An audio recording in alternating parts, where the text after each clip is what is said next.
জাতীয় সংসদে আজকে বীর মুক্তিযোদ্ধা অ্যাডভোকেট ফজলুর রহমান সাহেব যে কথা বলেছেন, আমি সেই কথাগুলি আরেকবার উচ্চারণ করতে চাই। আজকে আমি সংসদে ওনার বক্তৃতাটা শুনলাম, প্রায় 15 মিনিট উনি বক্তব্য দেওয়ার কথা, ওনাকে সময় দেওয়া হয়েছিল। মাঝখানে একটু ঝামেলা হয়েছিল, হইচই হয়েছিল, থেমেছিলেন কিছুক্ষণ, পরে উনি আবার বক্তব্য দিয়েছেন। সব মিলে 15 মিনিটে একটু বেশি হয়তো হবে। কিন্তু উনি যে কথাগুলি বলেছিলেন, আমার কাছে এতদিন ধরে মনে হচ্ছিল এই কথাগুলি বলা দরকার। অ্যাডভোকেট ফজলুর রহমান বিভিন্ন সময় কিন্তু বলেছেন মাঝখানে, কিন্তু জাতীয় সংসদে যখন উনি দাঁড়িয়ে এই কথাগুলি বলেন, তখন সেই কথাগুলোর অন্যরকম একটা গুরুত্ব চলে আসে। এবং অ্যাডভোকেট ফজলুর রহমান সাহেব কী বলেছেন, উনি কিন্তু মুক্তিযুদ্ধ নিয়ে কথা বলেছেন। এবং খুব একটা ইন্টারেস্টিং হলো, ওই সময় সংসদে তিনি সভাপতিত্ব করছিলেন স্পিকার হাফিজউদ্দিন আহমেদ, উনিও একজন বীর মুক্তিযোদ্ধা। একজন মুক্তিযোদ্ধাকে উদ্দেশ্য করে আরেকজন মুক্তিযোদ্ধা বক্তব্য দিয়েছেন। মাঝখানে অনেকেই ছিলেন যারা নতুন প্রজন্মের, যারা মুক্তিযুদ্ধের সময় ছোট ছিলেন। ওনারা প্রায়ই বলেন আমরা ওই সময় ছোট ছিলেন, কিন্তু ওই সময়ে একটা পক্ষ যে চিন্তা করত, যে কাজ করত, সেই চিন্তা, সেই আদর্শকে এই ছোটরা আবার ধারণও করতেন। এই ধারণ করতে করতে এখন আবার প্রায় বৃদ্ধ হয়েছেন, তারাও ছিলেন সেখানে। ফজলুর রহমান সাহেবের বক্তব্যগুলো আমি একটু আপনাদেরকে দু একটা কথা শোনাতে চাই। যেমন উনি 5ই আগস্টের যে আন্দোলন ছিল, সে আন্দোলনে যারা নিহত হয়েছিলেন তাদের প্রতি শ্রদ্ধা জানিয়েছেন। কিন্তু শ্রদ্ধা জানিয়ে উনি বলেছেন যে 5ই আগস্টকে উনি বিপ্লব বলতে রাজি নন। তেনার ভাষায় উনি কী বলেছেন, যে আগস্ট কোনো বিপ্লব নয়, আগস্ট হলো গণ অভ্যুত্থান। সেই অভ্যুত্থানকে যারা মুক্তিযুদ্ধ এবং মুক্তিযোদ্ধার সঙ্গে তুলনা করতে চায়, জুলাই যুদ্ধ এবং মুক্তিযুদ্ধ, তাদের সবাইকে আমি বলবো এই কথাটা বলাই অন্যায়। এবং তারপর উনি একটু তুলনা করতে গিয়ে বলেছেন, প্রশান্ত মহাসাগরের সঙ্গে কুয়ার তুলনা এবং হিমালয় পর্বতের সঙ্গে টিলার তুলনা করার মতো হবে এই দুটো তুলনা। অনেকে কিন্তু আমরা শুনেছি গত বেশ কয়েকদিন ধরে, গত 1.5 বছর ধরে, এটা 5ই আগস্টকে তারা বলতে দ্বিতীয় মুক্তিযুদ্ধ, দ্বিতীয় স্বাধীনতা, তারপরে আপনার বিপ্লব হয়েছে। ভাই, বিপ্লব এত সহজ না। বিপ্লব অন্য জিনিস। বিপ্লবের পিছনে একটা আদর্শ থাকে, বিপ্লবের পিছনে একটা বিপ্লবী সংগঠন থাকে। এটা এভাবে বিপ্লব হয় না। যাই হোক, আমরা বিভিন্ন সময় বলেছি ছোট মানুষ, আমাদের গলার আওয়াজটা এত দূর যাবে না। কিন্তু আজকে ফজলুর রহমান সাহেব যেভাবে, যে ভঙ্গিতে কথা বললেন, ওনার বয়স 77 বছর, কিন্তু উনি যেভাবে কথা বললেন, আমার কাছে মনে হলো যে এই সমস্ত লোকদের পক্ষেই মুক্তিযুদ্ধ করা সম্ভব। আমি মাঝে মাঝে মেজর হাফিজউদ্দিন আহমেদ, যিনি স্পিকার, ওনার কণ্ঠেও সেই ধরনের কথা শুনি। মুক্তিযুদ্ধের আসলে কাউকে তোয়াক্কা করতো না, ওনাদের বিশ্বাস ওনাদের মুখ দিয়ে উচ্চারিত হতো। সেই দৃশ্য যেন আমি আজকে আবার দেখলাম। তিনি জামায়াত সম্পর্কে বলেছেন। জামায়াত ইলেকশনের আগে একটা ধারণা তৈরি করা হয়েছিল, একটা আওয়াজ তোলা হয়েছিল যে জামায়াতের সংখ্যাগরিষ্ঠতা পেয়ে যাচ্ছে। কেউ বলেছিল জামায়াত নাকি 2/3 পেয়ে যাবে।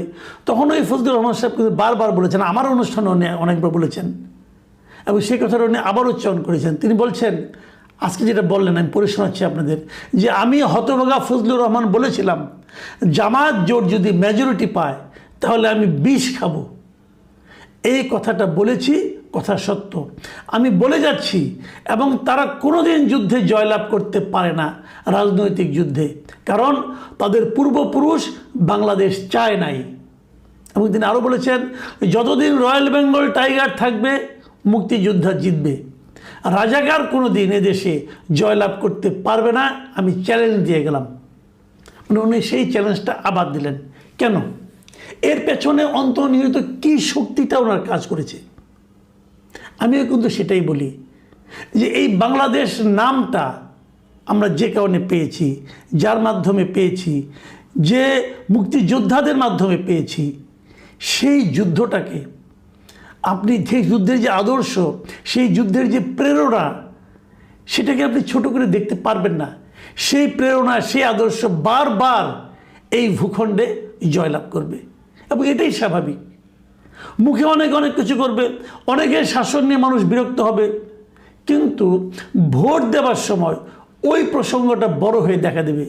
সেটা হলো যে আমাদের উৎসটা কোথায়, আমরা কোথা থেকে এলাম, এই দেশটা কোথা থেকে এলো, এই পতাকা কোথা থেকে এলো। সেই প্রশ্নগুলো মানুষ যখন নিজেকে একবার করবে, তারা তখন ওই মুক্তিযুদ্ধে যারা বিরোধিতা করেছিল, যারা এই বাংলাদেশ চায়নি, তাদের পক্ষে ভোট দিতে পারবে না। ফজলুর রহমান সাহেব কিন্তু এই কথাটাই বলেছেন। ওনাকে নিয়ে যে কথাগুলি বলা হতো এই গত 18 মাস, এই 18 মাসে কিন্তু অনেকে ওনাকে নানাভাবে অপমান করার চেষ্টা করেছে। ওনার বাসার সামনে নানা ধরনের স্লোগান দেওয়া হয়েছে, ওনাকে অপমান করার জন্য অশ্লীল কথা বলা হয়েছে। সেই সময়ে উনি অনেক অপমানিত হয়েছেন এবং তার জন্য ওনার দলও ওনার বিরুদ্ধে ব্যবস্থা নিয়েছিল। তারপর উনি চুপ করেছিলেন। সেই কথাগুলি আজকে উনি আবার উচ্চারণ করলেন। আমি ওনার কথা থেকে আবারও পড়ছি। উনি বলেছেন, আমরা কি মুক্তিযুদ্ধ করি নাই? যেমন বিরোধী দলের নেতা বলেন, তাকে আমি অসম্মান করি না, সবসময় মাননীয় বলে কথা বলি, কিন্তু তার দলের লোকজন এখানে বসে আছে, তারা আমাকে ফজা পাগলা বলে কথা বলে, তারা নাকি সভ্য, তারা নাকি ইসলাম। এবং উনি যে বলেছেন, ওই দিন বলল যে আমার দাড়ি পাকা, আমার চোখের সব পাকা। উনি আমার চেয়ে 10 বছরের ছোট, আমার বয়স 78 বছর, আমি 48 সালে জন্মগ্রহণ করেছি, উনি 58 সালে জন্মগ্রহণ করেছেন। এবং এক পর্যায়ে স্পিকার থেকে থামে বলে, এই ধরনের কথা কি ওনাকে কেউ বলেছে? উনি জোর দিয়ে বলেছেন, হ্যাঁ বলেছে। যা হোক, এবং উনি বিরোধী দলের নেতার একটা কথার ব্যাপারে উনি আপত্তি করেছেন, মানে ডক্টর শফিকুর রহমান, জামাতে যিনি আমির, তার সম্পর্কে উনি বলেছেন যে বিরোধী দলের নেতা, উনি মুক্তিযুদ্ধ পরিবারের লোক এবং উনি শহীদ পরিবারের লোক এবং উনি জামাত ইসলাম করেন। এটা ডাবল অপরাধ। মুক্তিযোদ্ধা পরিবারের লোক কেউ জামায়াত করতে পারে না, শহীদ পরিবারের লোক জামায়াত করলে ডাবল অপরাধ করেছেন। মানে ওনার বক্তব্যটা কিন্তু ক্লিয়ার যে যার কারণে আমি শহীদ হলাম, যে আমাকে হত্যা করলো, আমি যদি তার দল করি তাহলে সেটাকে কিন্তু ভালো বলার কোনো সুযোগ নেই। যদিও এটা জামাতে ইসলামের উনি আমির, উনি জবাব দিয়েছেন, সেই জবাবটা আমি পরে আসবো, পরে ওনার জবাবটা আমি বলবো। এবং এখানে আরেকটা কথা বলেছেন ফজলুর রহমান সাহেব, এটা আমার মানে খুবই ইন্টারেস্টিং মনে হচ্ছে। উনি বলেছেন যে আমাদের নেতা জিয়াউর রহমানকে পেলে এরা হত্যা করত 16ই ডিসেম্বরের আগে। এই কথাটা কিন্তু একটা নির্মম সত্য। ধরা যাক, হাইপোথেটিক্যালি ধরেন আপনি মুক্তিযুদ্ধ চলার সময় যদি জিয়াউর রহমান এই রাজাকারদের হাতে, আলবদরদের হাতে ধৃত হতেন, ধরা পড়তেন, আপনার কি মনে হয় জিয়াউর রহমানকে তারা ছেড়ে যেত? তা মেরে ফেলত। সেই কথাটা যদি ফজলুর রহমান সাহেব বলেন, এর অন্যায়টা কোথায় হলো? উনি এই জাতীয় সংসদে শোক প্রস্তাব নেওয়া হয়েছিল, সেটারও উনি একটু সমালোচনা করেছেন। উনি বলেছিলেন যারা যুদ্ধ অপরাধী ছিল তাদের ব্যাপারে যে শোক প্রস্তাব নেওয়া হয়েছে সংসদে, এটা একটা খুবই দুর্ভাগ্য। উনি এই শোক প্রস্তাবে যুদ্ধ অপরাধীদের ব্যাপারে শোক প্রস্তাব নেওয়াটা ভুল হয়েছে বলে উনি সংসদের সমালোচনা করেছেন। আরেকটা কথা, যে কথাটা ইদানিং কেউ বলে না এবং বলা জরুরি, আমি কিন্তু অনেকদিন আগে থেকে বলে আসছি, সেটা হলো উনি বলেছেন, আমি ওনার কথাগুলি পড়ে শোনাই। উনি বলেছেন পুলিশের ব্যাপারে যে ইনডেমনিটি দেওয়া হয়েছে, 5 আগস্টের পরে যে থানা লুট হয়েছে, পুলিশ হত্যা হয়েছে, তারা তো তখন যুদ্ধ করে নাই, তারা তো নিরপরাধ। এত অস্ত্রগুলো কোথায়? 5 আগস্টের পরে যে ঘটনাগুলো হয়েছে সেগুলো তো কোনো আইনে ইনডেমনিটি পাওয়ার কথা না, সেটার জন্য তদন্ত হওয়া উচিত। আমি জানি না ইনডেমনিটিতে 5 আগস্টের পরের ঘটনাও অন্তর্ভুক্ত হবে কি না, কিন্তু আমি নিজেও মনে করি এটা হওয়া উচিত নয়। আমি বলেছি যে মাঝখানে কিছুক্ষণ গণ্ডগোল হয়েছিল, তাকে বক্তব্য দেওয়ার থেকে বিরত রাখার জন্য নানা রকম কথাবার্তা হয়েছিল, হইচই হয়েছিল, বিরোধী দলের সদস্যরা চিৎকার চেঁচামেচি করেছেন। তখন একটা কথা কিন্তু স্পিকার বলেছেন, সেই কথাটাও আমি মনে করি আপনাদের আমি বলবো, কিন্তু তার আগে আমি বরং শফিকুর রহমান সাহেব কী বলেছেন, জবাবটা দিয়েছেন, সেটা আমি একটু উল্লেখ করব। শফিকুর রহমান সাহেব বলেছেন তিনি আমাকে পার্সোনালি অ্যাটাক করেছেন, মানে ফজলুর রহমান সাহেব। তিনি বলেছেন আমি বলে থাকি আমি শহীদ মুক্তিযোদ্ধা পরিবারের সদস্য, উনি এটাকে চ্যালেঞ্জ করেছেন। 2 নম্বর, উনি বলেছেন কোনো মুক্তিযোদ্ধা বা শহীদ মুক্তিযোদ্ধা পরিবারে কেউ জামায়াত ইসলামী করতে পারে না।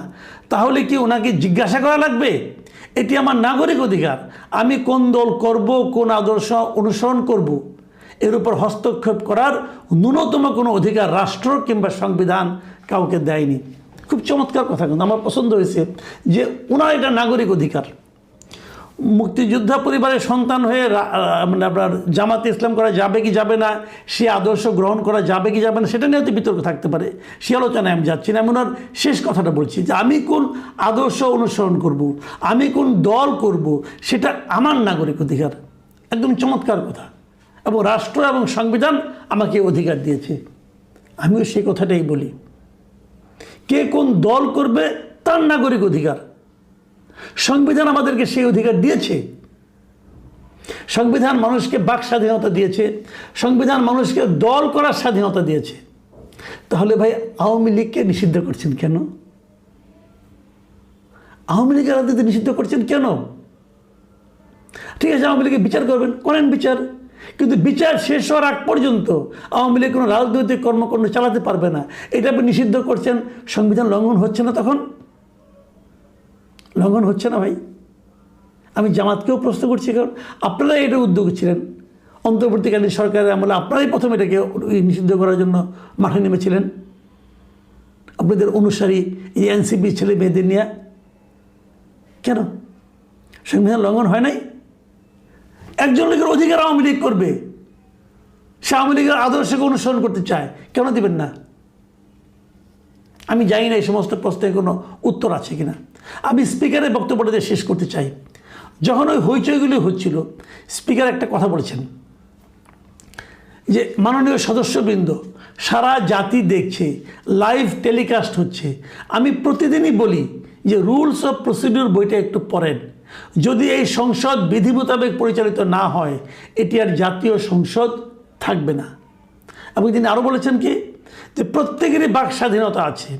যদি সরকারি দলের কোনো সদস্যের বক্তব্যে আপনাদের আপত্তি থাকে, আপনারা এরপরে তার বিরুদ্ধে যুক্তি খণ্ডন করুন, কিন্তু শিশুরাও লজ্জা পাবে এই ধরনের আচরণে। আমি স্পিকারের কথাকে সাধুবাদ জানাই। আসলেই সংসদ টেলিভিশনে না ধারাবাহিকভাবে সবাই দেখতে পারে, আমিও মাঝে মাঝে দেখি। আমার বাসায় কোনো শিশু নেই, কিন্তু আমি বলতে পারবো না শিশুরা কী করে, তবে আমি নিজে মাঝে মাঝে কিন্তু ওনাদের আনাড়িপনা দেখে, ওনাদের অসহিষ্ণুতা দেখে মাঝে মাঝে আমিও লজ্জা পাই। আর যদি শিশুরাও লজ্জা পায়, তাহলে তো আমাদের ভবিষ্যৎ প্রজন্মের কাছে আপনাদের অবস্থানটা কী দাঁড়াবে একবার ভেবে দেখবেন। প্রিয় দর্শক, আমি আজ বেশি কিছু বললাম না, খালি এটুকুই বললাম যে আমরা আগামীতে একটা ঐক্যবদ্ধ গণতান্ত্রিক বাংলাদেশ দেখতে চাই। সেই দেখার পথে আমরা কতটুকু অগ্রসর হচ্ছি সেটা নিয়ে আপনারা ভাববেন। আল্লাহ হাফেজ।